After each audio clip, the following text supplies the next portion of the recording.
Hello, I see people are starting to come in, so thank you for joining us. And as we were talking about before people started coming in, if you want to put into the chat where you're from, we'd love to know where you're from. And if you put it into all panelists and attendees, or just all attendees, then it would be nice. Then everyone can see it and we can all share kind of where we're from.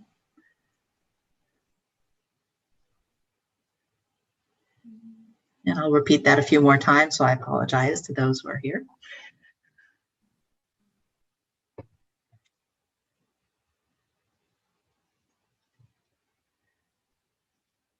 Do you want to share where you live in New York? I know you live in New York. Oh, here's Scarsdale, New York. Esther, do you want to? You're asking me? Yeah. Sure. I'm zooming in from Manhattan, New York. Manhattan. Okay. Well, we have somebody from Scarsdale and somebody from Israel. We're in Israel. I'm in Ra'anana. So I see we have Sandra from, or the Tenzers from Israel, but I don't know where in Israel. It's nice to see. I told you we have an international crowd. Oh, Tel Aviv. Okay. You can wave to my daughter over there.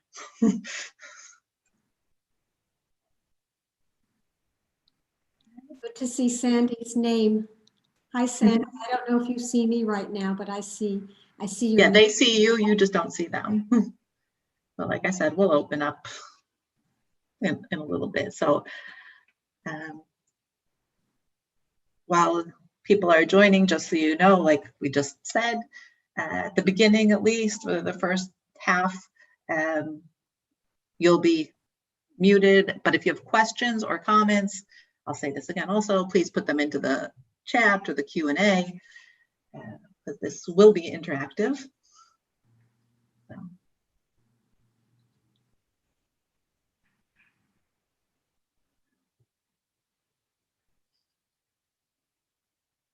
And anybody who wants to share where they're from, if you share to all attendees, then we get to become a community on our chat. So here, I'll start it there, then you can just respond to it.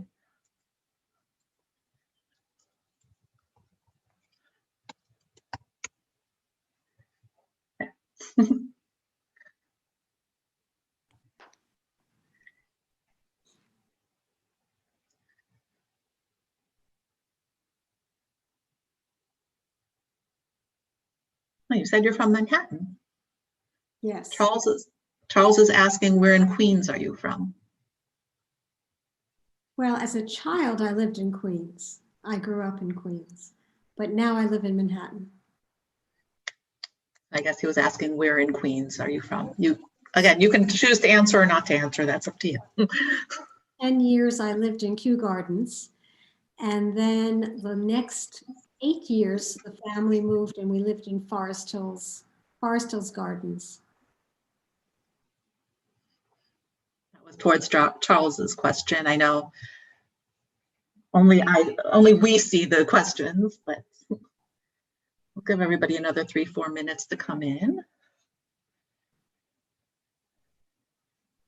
It's a new time. We usually do our programming at noon, so I'm hoping people didn't get confused. I know at least one person did. Oh, Charles said he's from Whitestone. I know nothing about Queens. So I don't know if that's close to where you grew up or not. Yeah, I don't know Whitestone. I've heard of Whitestone, but I don't know it.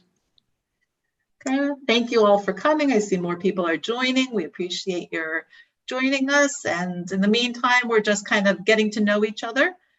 So if you want to throw into the chat to all the attendees and panelists where you're from. Oh, and see, we got one that says 1 p.m. is better than noon. So maybe we should change some of our programming in general to 1 p.m. We'll have to see. New Rochelle. Okay, so we have a few New Yorkers. Ithaca, New York.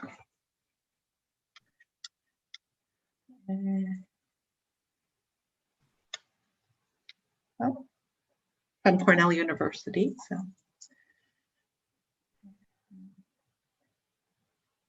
I like to give everybody 2-3 minutes because, you know.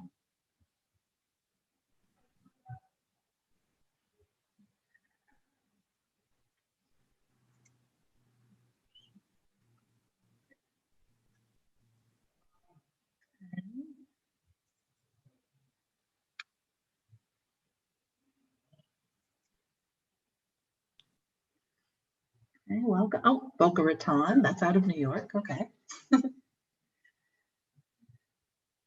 Still haven't seen our European contingency yet. So if we have a European contingency, oh, St. Paul, Minnesota.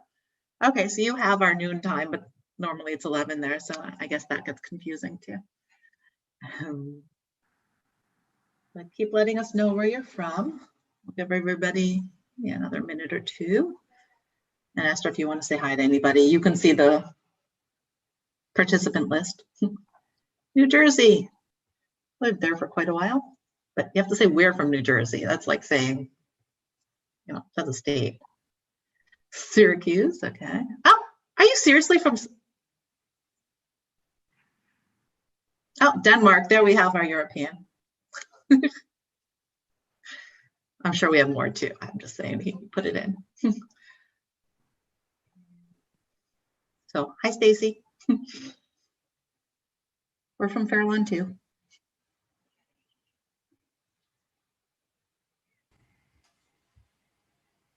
Well, here's Shalva, and I'm going to say hello, and I'm going to say goodbye because we're going to transfer you over to be an attendee in the meantime. Okay. Nope. Go. I don't see access to participant. Oh, no, you won't see the access to the participant list. But like I said, in about 20 minutes, we'll open it up to let everybody open their cameras. I just like to start to make sure we have a safe crowd here before we open it up. Okay. Oh. Stacy Kadosh, do you see the chat, Esther? I Stacy Kadosh is saying she worked for your brother for 35 years. Well, she says that she worked for Esther's brother, Shmuel Levion. Shmuel Levion is not my brother. So, but I do know who she is. Okay. So that's interesting. But that is my sister-in-law's brother is Shmuel Levion. Okay. So related. Okay. Well, thank you to all of those who are coming on time. And so we will get started. I first want to welcome everybody on behalf of the Institute of Jewish Experience. We're very happy to have Esther Amini here and her new memoir that came out. Just a little technicalities, I've said it, so I apologize for those who have heard it already. But in the beginning, you will all be attendees. I will move you over to be panelists so that you can open your microphones and your cameras after we do a little opening. So just to give you time, but if you have questions that you want to send in before, you can send them in, or you can wait and I'll open it fairly early. You can raise your hand also, and I'll open your specific camera at that time. So again, we have the Q&A, we have the chat, and I think we're ready to begin. So I will begin with a little bit of an introduction and overview. I'm hoping that all of you have at least ordered the book, if not read it. But I'll give just a bit of an intro. So first of all, we're talking about Persian Jews, but we're talking specifically about Mashhadi Jews, which is a subgroup within the Persian community. That they're a specifically unique community because they were actually crypto Jews for about 100 years. They were forced to convert to Islam in the 1800s, but they've maintained a crypto society. So outside they were practicing Muslims, but in their house they kept kosher and holidays as best as they could.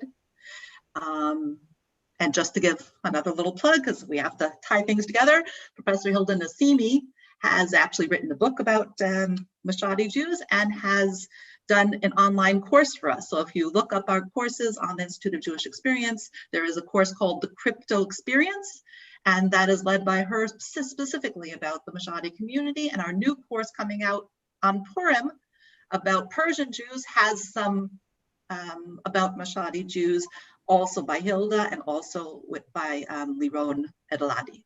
So I hope that everybody, it's a very unique and culture that you don't hear. We all know the crypto Jews from the Iberian Peninsula. Not many of us know about the Mashhadi crypto Jews, and I think that's a very interesting kind of double life that they had. And I think it's something that we should, it helps you also think about your own identity sometimes when you kind of think about it.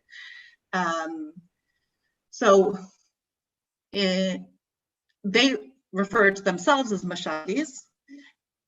And although they share quite a bit of history and culture with other Persian communities and even into Bukharan communities, they have traditionally kept things within the family, which is some of the conservative things that we see coming up in Esther's book. And today we're honored to have Esther join us as part of her virtual book tour for her debut memoir.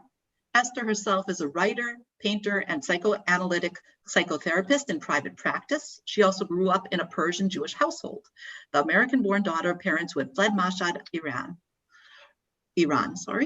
Her short stories have appeared in Elle, Lilith, Tablet, The Jewish Week, Barnard Magazine, TK University's Inscape Literary, Proximity, Paper Brigade, and Zippy Owen's anthology, Moms Don't Have Time Too. She was named one of Aspen Word's 2 best emerging memoirists and awarded its Emerging Writer Fellowship in 2016 based on her memoir entitled Concealed. Her pieces have been performed by Jewish Women's Theater in Los Angeles and in Manhattan, and was chosen by JWT as their artist in residence in 2019. Kirkus Reviews has chosen Concealed as one of the best books of 2020.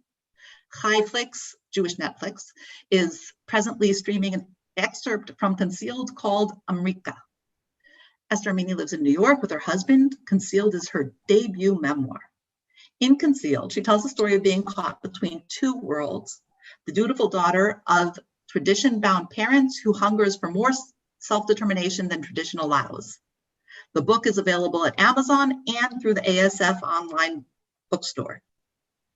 In the book, just to give you an overview before we ask some questions, in the book, Esther explores the roots of her father's deep silences and explosive temper, her mother's flamboyance and flights from home, and her own sense of indebtedness to her Iranian-born brothers.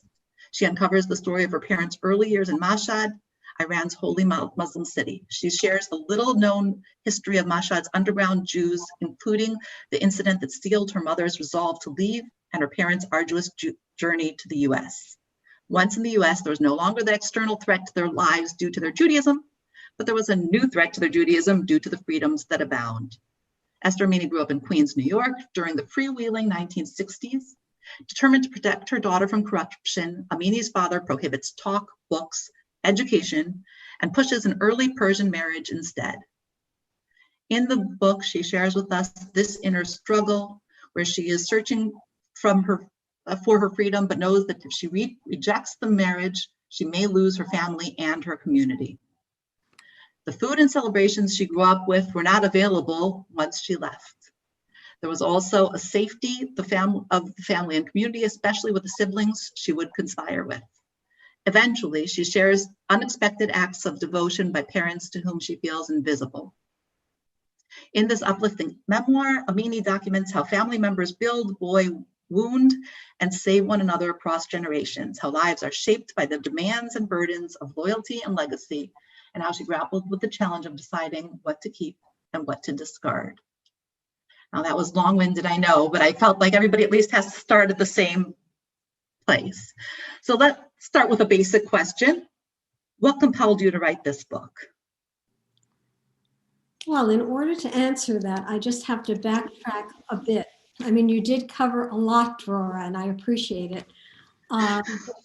Jews lived in ancient Iran for 2,700 years, making them the oldest community in the Jewish diaspora. And Mashhad, the city of Mashhad that my parents came from, that prior to them my ancestors lived in, Mashhad is the most fanatically religious city in all of Iran. It's a Shiite stronghold, a pilgrimage site because a 9th century Imam Reza, is buried there. So millions of people from around the world come to Mashhad to pay homage to Imam Reza. But It's also, because it's such a fanatically religious city, it has zero tolerance for anyone who's different. And it has a long history of maiming and massacring infidels.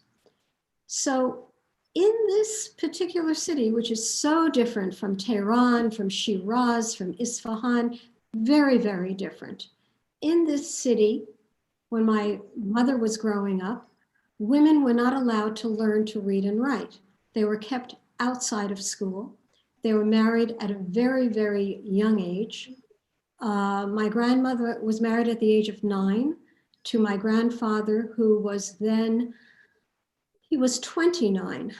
And just the thought of a 9-year-old marrying a 29-year-old, and yet that was the norm. And she was illiterate. My grandmother never learned to read or write. My mother was forced to marry my father when she was 14, and he was at the time 34, another 20-year age difference, the norm in Mashhad. And you can contrast that with Tehran at the same time. Tehran was like Paris, cosmopolitan. Affluent Jewish families would send their girls to Swiss boarding schools. So it's like night and day. And in Mashhad, the illiteracy was very important. Men, boys were taught to read and write, but women were kept illiterate. It was very important because the overriding wisdom at the time, the prevailing wisdom, was that a girl who cannot read and write will make an excellent wife, i.e., she won't have ideas, she won't think, she won't have an opinion, she won't disagree with her husband, and there'll be more harmony. So there was a whole logic behind it.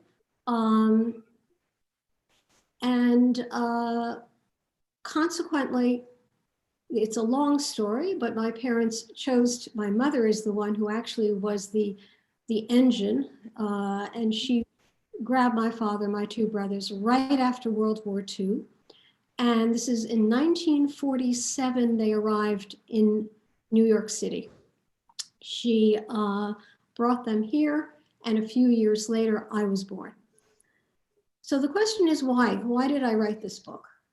And the only way I could answer it was by giving you some backdrop, because I'm the first female in my family from both my father's side and my mother's side that can actually read and write. None of them entered kindergarten, none of them entered first grade, and here I went on with difficulty because my father did not want me to become a literate female, but with great difficulty, I went on through high school and college and graduate school, and I felt a very strong obligation to put their story down and to put my story down, to give voice to those who came before me. I don't know of anyone, this doesn't mean it has not happened, but I don't know of anyone from the Mashhadi world that wrote their own story, that wrote a memoir. The history of the Mashhadi Jews is out there. If you go to Wikipedia and you put Mashhadi Jews, the history is there. But a personal account of what it felt like, what the inner life was like as they hid, what were the conflicts, what were their thoughts? Did they have rage? To what degree? What did they do with their rage? None of that has been put down on paper as far as I know. And so, again, I felt this obligation, since my mother was a big talker and she shared her story many, many times. My father was a very withdrawn, silent kind of a man, so it was hard to get stories out of him. But every once in a while, something would leak. And I felt it was up to me. Many, many reasons. You've got the whole idea of I'm the first female. I link the past to the present by being able to write this. I link my mother's story, my ancestors, to my children and grandchildren and great-grandchildren who I will never know. I feel like I'm the bridge. And if I don't use my capacities, the story will die along with me. So that's very important. And I also feel that the Mashhadi story needs to be threaded into the Jewish story. It hasn't really been. You know, the Ashkenazi story is out there, and it's very important that we know it, we remember it, and we pass it on. The Mizrahi story is not that known. You know, every country is different. The Jews from Egypt had a very different experience. The Jews from Iran, very different. You can't lump them together.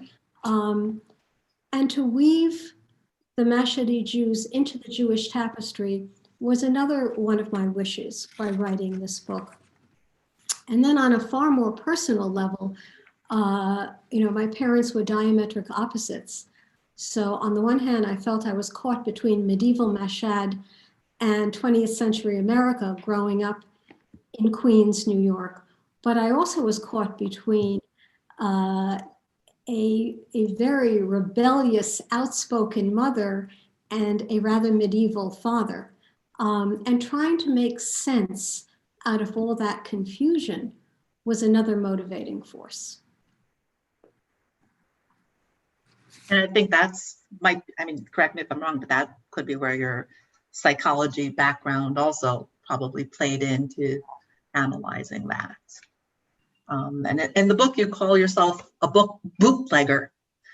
And I think you kind of mentioned it, but you can expand upon that word a little bit maybe and explain. Sure. I wrote that I was a bootlegger as a young child because my father did not want me to read books. He banned books. When it came to me, I have two older brothers, they were allowed to read. But again, he had brought a lot of the Mashhadi thinking with him. It wasn't because he was an evil man. In fact, he was a wonderful man in many, many ways. But as a child, I was horrified that I wasn't allowed to read. And he would be outraged if he found me with a book. So at night, I'd be under the sheets, under the covers, in bed with a flashlight, reading secretly and feeling like my books were contraband, you know, and I was some kind of criminal. I felt like an outlaw, and reading had a kind of a sinful quality to it, which made it even more exciting, of course. But I spent many a night with a flashlight in hand under the sheets. I think that's maybe something us parents can learn from. Maybe we should restrict our reading time, and maybe that'll make it better. Sorry, that was just a little side note. But this question was actually sent in. Would you classify your home as typical Mashhadi or typical Persian, particularly as you classified your father as rude? Would that be a stereotype of a Persian or a Mashhadi father? I mean, there are elements of my family that are very, very typically Mashhadi. But I think my parents were extremes on each side. My mother was really quite a rebel, and I didn't see other Jewish Mashhadi women in the community growing up in Kew Gardens where it all began. In the beginning, you know, we only had about 6, 7 families that were from Mashhad, and they all came and lived next to each other in Kew Gardens. We were like the pilgrims who had not, I was born in the States, but my parents were like one of the pilgrims who had come here and started from scratch. And so we all knew each other, the families that we lived next to each other, the children played, and I would observe these other parents, and many of the women, and I'm not saying all, but many of them were quiet and deferential and to some degree submissive. My mother was kind of a ball of fire. I mean, she said whatever was on her mind. She was irreverent in a wonderful way at times. She was really rebellious in terms of speech, behavior. She lived the way she wanted to. No one was going to tell her who to be or how to be. I didn't see that amongst the other women. And I think she was considered a little bit like an oddball. I mean, I think they talked behind her back. They thought that she was outrageous and she was inappropriate. I think that's how they coined her, as inappropriate. And my father, I mean, he blended in with the other men when they got together. They all respected one another. But within the home, my father, I think, was far stricter. I mean, he really brought the values, the mores of Mashhad 100% into our home. I saw with the other fathers, they left some of that rigidity behind. They weren't as rigid. They weren't as afraid of the outside world as my father was. So my father was kind of a pure form of Mashhad. And some of the others were a bit more diluted. They were allowing America to enter in. My father tried to keep America out 1,000% in whatever way he could. So in that way, it was a little different. I do want to open it up to more people, but I want a few more questions that came. As we get older, we often see our parents in ourselves, and coming from a larger than life, irreverent, rebellious Iranian mother and a withdrawn, silent, conservative Iranian father. Do you see them in yourself at all today? Absolutely. Absolutely. I feel I house both of them side by side. You know, I wrote about my father, and you really have to read the entire book to get the entire picture of him, you know, through the eyes of a toddler, through the eyes of a child, through the eyes of an adolescent. I found him impossible. I was terrified of him. I was angry at him as an adolescent. He was blocking my way in every way. He did not want me to go on to college. It was a big deal that he let me go through high school. And that was only because he heard that in America, it was a law and that he couldn't in any way keep me at home. Children had to be in school. So it was only because of that. But otherwise, he was a real obstacle. And when I wanted to go to Barnard and I wanted to move into the dorms, he went on a suicidal hunger strike, and he was serious. He stopped eating for 10 days. So I had this father that was very much in my way. And as I grew older, I really started valuing him more and more because he had a very tender side. And that I saw from early childhood, which is what confused me. He was a nurturing man. And there was a softness, a kindness. If any of us got sick, oh my goodness, he was the best nurse to have by your side, caring, patient, reassuring. Meanwhile, my mother, she'd be running out the front door. If anyone had a fever, she couldn't tolerate it. And then he would step in. You know, so there was this other side of him. And I always loved him. And I had a lot of mixed feelings, but as I grew, I loved him more and more. And I think his reverence for silence, as much as I could not stand it as a child, I think it became very much a part of me. And I just to write a book, you have to live within yourself, and you need silence, and you have to be very comfortable with silence. You have to be a little asocial. I mean, you cannot live an active social life and write a book that took me 5 years to write. I mean, you need to insulate yourself. And I'm very comfortable doing that. So I think I also spent many years painting, which is a silent activity. There's no speech involved. It's really, the pigment becomes your language. And I think it's directly related to his prohibitions, but also identifying with his silence. And my mother being the rebel. In many ways, I'm not like her because she was a loose cannon and she did not think before she spoke. I admired her at times, and at times I was terrified because I didn't think she was figuring out the consequences of what would happen. So I don't have her impulsivity. I'm careful not to have her impulsivity. But there is a rebel inside of me, for sure, and I think that has a lot to do with her. I think writing this book was an act of defiance.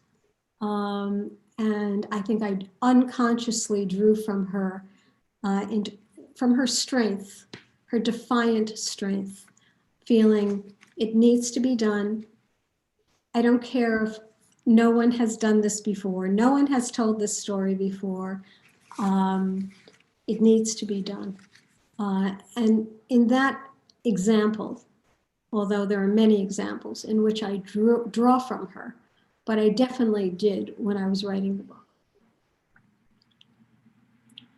And I think you touched upon something that was something maybe a little provocative, so I apologize. And again, you don't have to answer anything if you don't want to, but you mentioned that nobody's done it before, and you've said that a few times.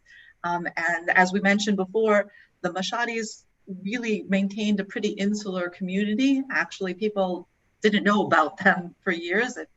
I may say it as an outsider. And that was by choice. I mean, we right now are starting to uncover it, but it was really, it's not like you were mentioning the Egyptians or the Yemenites or the Moroccans who were out there. It was maybe nobody was listening to them, but they were out there. The Mashhadis on purpose kept an insular community. So when you wrote the book, even though you're saying that it was an act of defiance, were you afraid of the backlash of the community? It's a very good question. I did not want to think about that. I was not thinking about that. I was not thinking about the Mashhadi community. I don't live right now in the Mashhadi community. So I'm married an Ashkenazi. I live in an Ashkenazi community in Manhattan. They live in Great Neck. So I am out of that community. However, I can tell you that I was feeling this voice. I was hearing this voice in my head, which I don't think had anything to do with the Mashhadis living in Great Neck. I think it was the voice of Mashhad, where my parents came from. That seriously anti-Semitic, prohibitive, throat-choking city that forbade you to really speak your mind and threatened death, where women were raped and hung, and there need not be an explanation. They were free to do that. There was no court of law to go to. There was no protection, and especially for the Jews. But there was no, I mean, the mullahs and the imams were running the city the way they felt like running the city. And there were so many prohibitions when it came to women in particular. So here I am writing, right? And in Mashhad, you don't write. A woman doesn't write. And here I am telling the story as it was. Free speech is not part of Mashhad. And there was a nightmarish feeling that I had that it was going to cost me my life. In reality, I'm not living in Iran.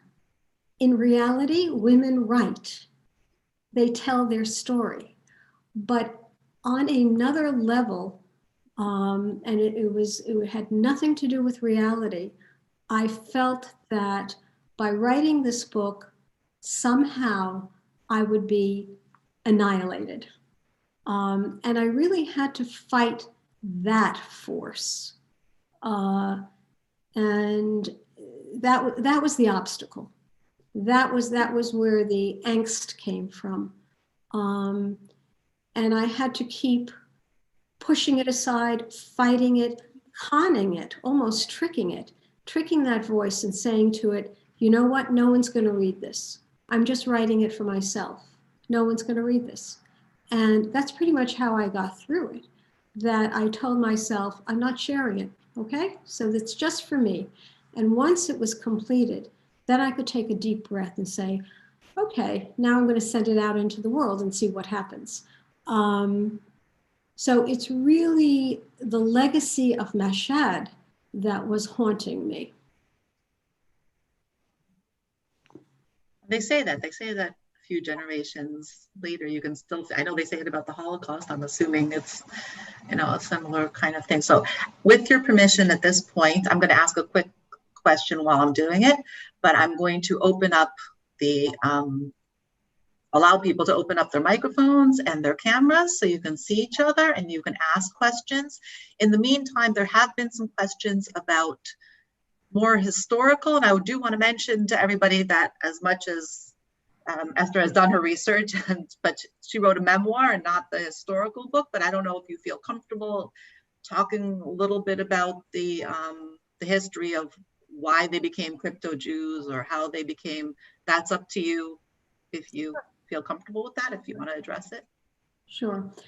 Well, I write about it in the memoir. I mean, at some point I'm a teenager and I cannot make sense out of my parents at all. And I decide that I'm going to do research and I'm going to find out more. Yes, I hear my mother's stories, but I still don't quite get it. And I did research and I found out that in 1747, my ancestors were selected. What happened was at that time, the Shah of Persia was Nader Shah. That was his name. And Nader Shah was like the Napoleon of that area.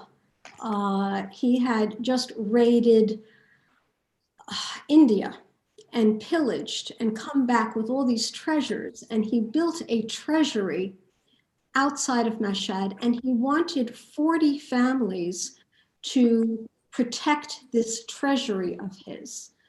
So he instructed, I guess there were some governmental people living in Kazvin, northwest of Tehran, to select 40 families to move from Kazvin across the country to Mashhad to protect his treasury. This is 1747. So from both sides, from my mother's side and from my father's side, ancestors were selected and they were part of the 40. So by the time they reached Mashhad, Nader Shah was assassinated. And my ancestors found themselves in the most anti-Semitic city in all of Iran and stayed. They felt stuck. This is what I learned. They felt stuck and they stayed. And they went underground to some degree. In 1839, there was a pogrom that took place in Mashhad. It's called Al-Adad. In other words, God said so, or with God's permission, Al-Adad. A pogrom took place and the Muslims of the city they entered the Jewish quarters. The Jews lived in a ghetto, and they started decapitating, assassinating, assaulting girls. Torah scrolls were destroyed, 36 were killed, and there was an ultimatum they came up with: convert to Islam or die. So at that time, many fled to other parts of Iran. Some people took off for Afghanistan. My ancestors stayed put and they pretended to convert. And the conversion is rather simple. All they have to say is, I convert. So it's a few words and they've converted. And meanwhile, they held on tenaciously to Judaism. They became what today we would call Orthodox Jews. So that's some of the background story, and they held on and they lived underground, a life of duplicity, pretending they were Muslim above ground. My mother wore the black chador, which is the burqa, and she looked through eye slits when she stepped outside, looking like all the other Muslim women. And my father prayed from the Quran a number of times a day, every day in public squares. He knew the Quran like the back of his hand, and yet in the secrecy, privacy of their home, they were devout Jews. And this went on into the 1950s. So it's not so long ago. You know, we're not talking about thousands of years ago. So that's some of the background.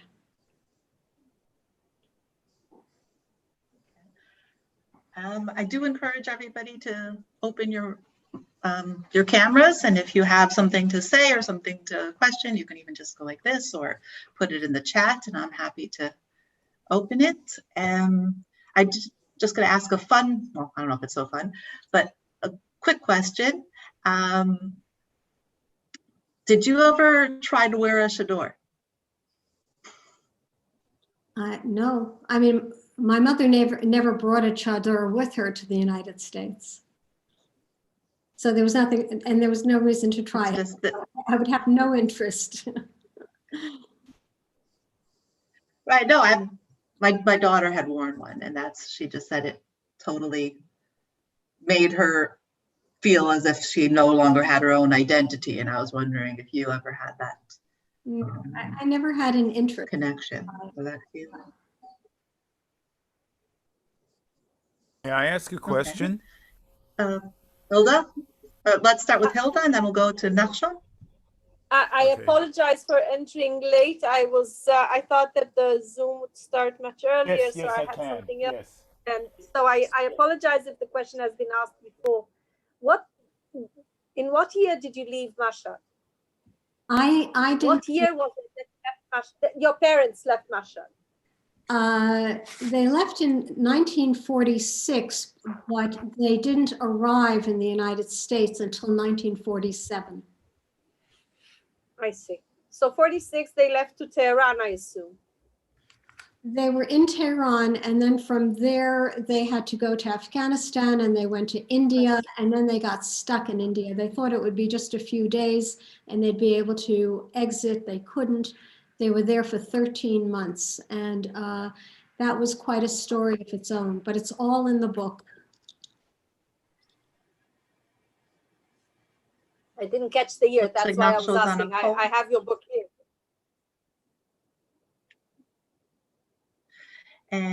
Okay, we have a question from Susan Dalal. How did your brothers react to your emancipation as a woman and to your book? How did my brothers react to what? To your emancipation. In other words, I'm assuming your education and your going out into the world and to your book. Well, they remained consistent with who they were in the book. If you read the story, my brothers were amazing. They were heroic. They very much parented me. I felt like they placed me on their shoulders and just wanted me to reach for the stars. So that's who they were growing up. They were parentified children. They parented my parents. They were like a mother and a father to me. You know, they were encouraged to be educated and to pursue a profession. And so without saying that to me, they just exposed me to their worlds very lovingly, very generously. And I have a lot of humorous stories as well in the book about, well, there's stories in general. There are some side-splitting stories, but there are a few about my brothers also, and the things that they did, and coming from a wonderful place inside of them, just wanting me to have a full life. So I experience deep gratitude. I always do towards them, and who I've become The fact that I'm educated, the fact that I'm an analytic psychotherapist, the fact that I write, they're very happy and proud. I mean, it's all very consistent. So if you read the book and you see who they are, you can imagine that there wouldn't be a change in attitude. Shalva, I believe you had a question. Yes. First of all, I'd like to say how much I admire you. Such a courageous act writing this book, and so admirable. Now, my experience is very different from Dora's because we were brought up in the Ashkenazi London Jewish community, and we knew Mashhadi Jews very well. They weren't lived around the corner, lived around. There was a community of Mashhadis, but point is that practically all of them married Ashkenazim. And I wanted to know how you attribute the amazing flexibility of Mashhadi Jews, who on the one hand had just arrived, as it were, and on the other hand, managed to integrate into the wider Jewish society, Orthodox Jewish society. Well, you're talking about London, is that correct? Yeah, yes, absolutely. And I mean, I know, I can give you names of dozens of people who were my friends, and all of whom married Ashkenazis, and they had their parents' blessings, and there was no problem at all. I've heard that. And I know that there's a Mashhadi community in London and Hamburg and Tel Aviv and Jerusalem, in Milan, Italy, you know, right. And each community is different. Each community is different. I understand that the Mashhadis who went to London assimilated and adapted very quickly and wanted to incorporate the Anglo-Saxon world. In the case of my parents, it wasn't. With my father, it was not the same. My mother was that way, but my father was not. So I think it really depends on which Mashhadis we're talking about and what country they went to and what their attitude was towards the outside world. I can't really explain why they accepted the British culture as quickly and easily as they did, because there are many Mashhadis who did not do that in other countries.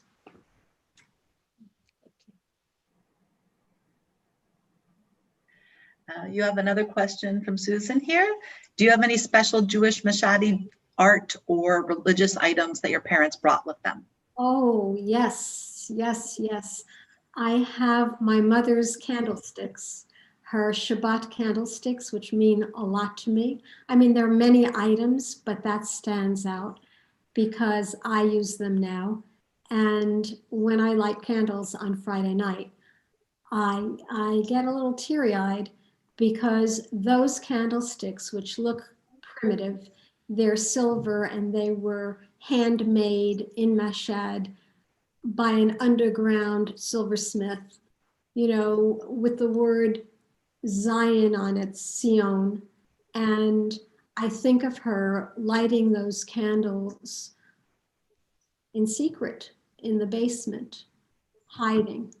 And now they're my candlesticks. And of course, I'm not hiding, but they are reminiscent of that crypto life. So that's the first item that comes to mind. But they did bring a lot of Persian carpets with them, and they brought artwork, Persian miniatures, which are all lovely, beautiful, and meaningful, but the candlesticks stick out. Do you know how old the candlesticks are? I have a funny suspicion they belonged to her mother. Her mother was Esther. I was named after my mother's mother, and her mother died giving birth to my mother. So my mother never got to know her own mother. And I have a funny suspicion that was given to my mother. I don't remember ever asking my mother that question, but it's very old, and she was emotionally very attached to them. So I suspect. Hilda?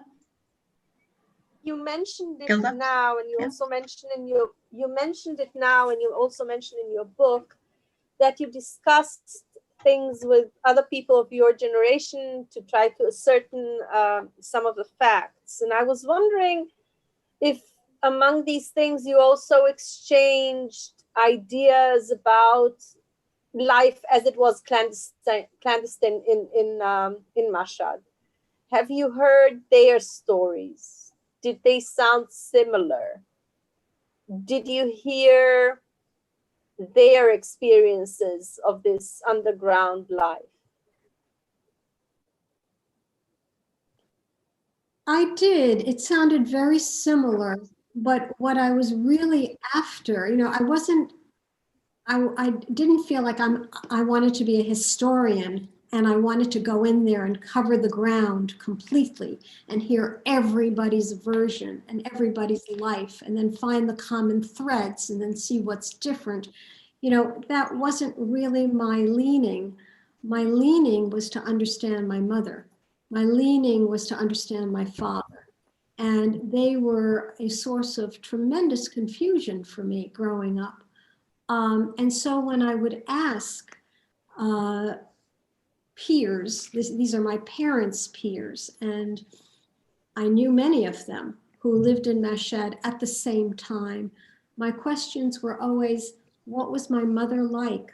What was the wedding like when she was forced to marry my father? Did she run away from home as soon as she married him? What was she doing? And then I'd hear these stories about how she was constantly leaving my father, running away, grabbing a satchel, coming to someone in particular, this lady's kitchen, staying overnight, crying, complaining. And those were the stories I was trying to gather. And I wanted to know more about my father because he was a real mystery for quite a while. And everybody knew my father. Everyone knew my father's father. Everyone knew my father's grandfather. And my father he was one of 7 children. They knew all of those children. They knew the climate of that home. And that's what I was going after. And I heard that my father grew up in a very, very a strangulating climate. I mean, in his home growing up, he was not allowed to speak. This is where it all came from. A lot of this came from the way his father fathered the children. And I wanted details. I wanted to know exactly what was it like on Shabbat? What was it like on Friday night? They were all, devout Jews. What did they do around the table? I wasn't so curious as to what they were eating. I wanted to know, how did they handle language, behavior, emotions? And I learned a lot. So that's really what I was going after. And it was more for the memoir. Nachshon, I believe you had a question. You need to unmute yourself though. No, you need to unmute yourself. Can you hear me now? Yes. Okay, I apologize. I was stuck on a call. I was trying to do both and juggling and not doing a great job of it. But I'm all thank you. Um, I I heard you talk about the difference between the Mashhad Jewish community and the Tehran Jewish community. That at least before Ayatollah Khomeini under the Shah, Jews in Tehran lived relatively comfortably. They could live openly. There were synagogues, kosher butchers, and in Mashhad it was and women and women children from more affluent families, both boys and girls, went to private schools, sometimes overseas. Whereas in Mashhad, the Jews you spoke about, well, your parents had to make believe they were Muslim, and so I'm wondering, were there any Jews living openly as Jews in Mashhad, or was that just too dangerous? I mean, it's a large city. there must have been, and I don't know, I'm asking, was there any type of semi-sophisticated and modern core to that city where, whether you're Muslim or Jew, you didn't have to have a medievalish lifestyle? Or maybe not. I mean, if you could talk about that, please. Sure. It's a good question because it leads me to something else that I also wanted to share. To answer your question, as far as I know, all the Jews had to hide the fact that they were Jewish. In that particular city of Mashhad, because it was considered, it is still considered the most religious city in all of Iran. There's no tolerance. There was no tolerance for difference. If you differed, in other words, you came from, the Zoroastrians were hiding themselves. If you had a different religion, you were at risk. You were at risk for being killed. You were considered an infidel, and infidels should be annihilated. So that's within that. Islam. But there's another piece. Within Islam, there could be different approaches, and different, even within the Shia community, there might be different preachers and philosophies within Shia. Did it get down to that level that you had to be Shia this way and not that way? Because you're talking about oppression against Zoroastrians, I presume Baha'is, Yes. And at some point, whatever Shia philosopher or preacher was on top, Imam was on top, might create problems for Shias who had a different teacher or what we would call a Rebbe. Right, right. But within that story, which I also write about in the book, on the one hand, the Jews were pretending they're Muslims. Okay, they lived together in a ghetto called Eidgah. This is all in Mashhad, Eidgah. Now, the Muslims were not stupid. They knew who the Jews were. The Jews were living together. It's a hard secret to keep. And so it became a little bit of a charade where the Jews continued to behave like Muslim, look like Muslim, talk like Muslim, and the Muslims knew who the Jews were. So every once in a while, these mullahs and these imams would get an itch, and they had a need to storm into Eidgah, the Jewish ghetto, and rape, pillage, and murder. And one of my father's responsibilities was to grease the palms of the mullahs. And every so often, as frequently as possible, he would collect money from the community, and they would give it to the particular imam, and the understanding was there. The understanding was, I give this to you, please look the other way. Kind of spare us for a few weeks, for a few months, look the other way. And they would accept the money, and for a while they'd look the other way until they got the urge again. So there was that duplicity as well. There was the knowing of who they are and going along with the charade that we don't know who you are, but then coming after you again. What year is this that you're talking about, this duplicity and the palm greasing? This went on up until, as far as I know, because my parents left in 1946. So throughout their stay, it was going on. After that, I can't speak of what happened in Mashhad. Wow. But certainly through 1946. So it's a complicated story, and it also affects their psychology. It certainly affects, in the case of my mother and my father, I think it really shaped them in many, many ways. This whole idea of not trusting the outside world, paying it off, and still not trusting it, and having to behave a certain way for the outside world, which is very different from the way they behaved at home. This molds your character. Did they mention it? How your family made a living and the other families there, that they were able to make these payments? How were the Jews able to work and have the money to make payments to protect themselves? Well, the Jews had work. They worked. I mean, they were merchants. Some of them were silversmiths. There were rug dealers. I list all these different positions that they had in Mashhad, and they pretended they were Muslim. And this was all a game in a way, because they knew which ones were the Jews, but they went along with it. And so they did make a living for themselves. And every so often they would collect money to pay off the mullahs and the imams. Okay. Hilda, you had something else to say? Thank you. Thank you. Did your parents mention in any way the ascent of the Pahlavi to power? I didn't catch that. Did my parents sense what?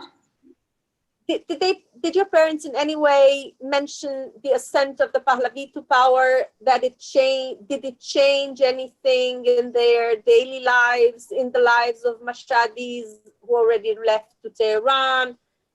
Anything? Did it make any difference to their lives? Did they even mention it? Oh yes. You're talking about Shah Pahlavi, the Shah that the United States put into place.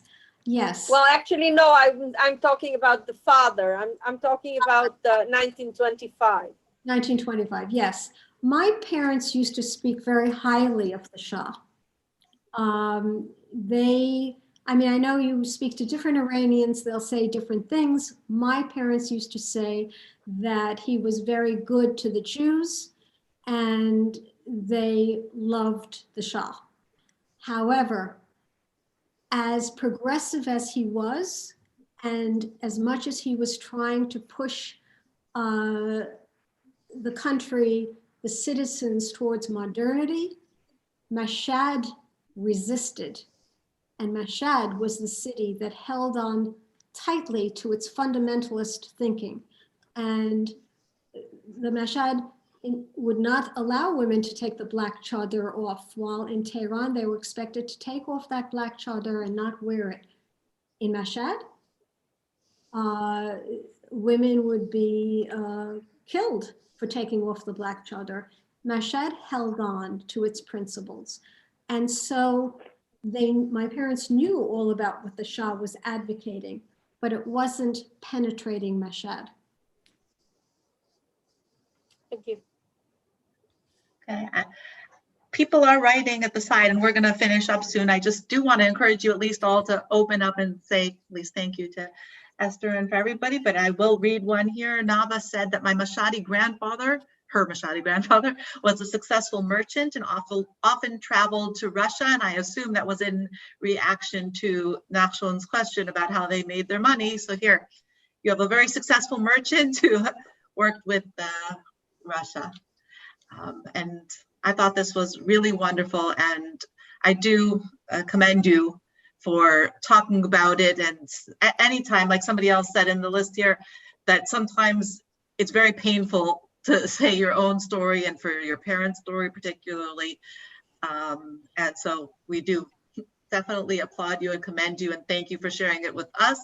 And I do definitely encourage all of you here today to, if you haven't yet read the book, although I know some of you have, if you haven't yet read it, again, it's available on Amazon. It's also available on the ASF website. And I encourage you to continue the conversation, because like we spoke about, there's the book Hilda's showing us. There is this difference between what we say outside and what we have inside. It's our identity. It's pulling together our parents' identity together in us, as Esther spoke about. And I think it's a lot of who we are is from the previous generations. And another thing Esther spoke about, which is our goal, is to get the message of the different heritage out there. We are the Institute of the Jewish Experience because the Jewish experience is not only Ashkenazi. We are the full Jewish experience. And that's why we appreciate having these types of programs. And that's why we have Hilda's crypto course, and we have our Persian course coming out, and our Yemenite course coming out, and our Ethiopian course coming out. And I encourage you all not only to read the book, but also to come to our future programs. And I will put my email here in the chat. And I hope that we see all of you. Please feel free to open your microphones if you have something last to say to Esther, and I will bid you all a good evening, good morning, good night, depending on where you are in the world. So I also want to just squeeze in a thank you. I want to thank you so much for inviting me, Drora, and for all of you who attended, for being part of this program. It was wonderful for me to hear you and to get a sense of you and your questions. And so I thank you for reading the book and for sharing it with others. You know, it's very important that if you loved the book, only if you loved it, to give it 5 stars on Amazon. The reason being, and this is something I only learned recently as a result of writing the book, Amazon is very powerful. And the more it receives 5 stars for a book, the more it will promote it into the outside world. And I would like others to know this story. You know, I want the Jewish world to know it. I want the secular world to know it. So by giving it 5 stars, you're helping to launch it. And thank you. thank you, and thank you all for coming. And Hilda and Shalva, you have to meet each other at some point. I just have to put that out there. So just so you know, you have to meet each other. Pleasure. It's Yerushalayim Ra'anana, not that far. So, and thank you again, Esther. Unbelievable.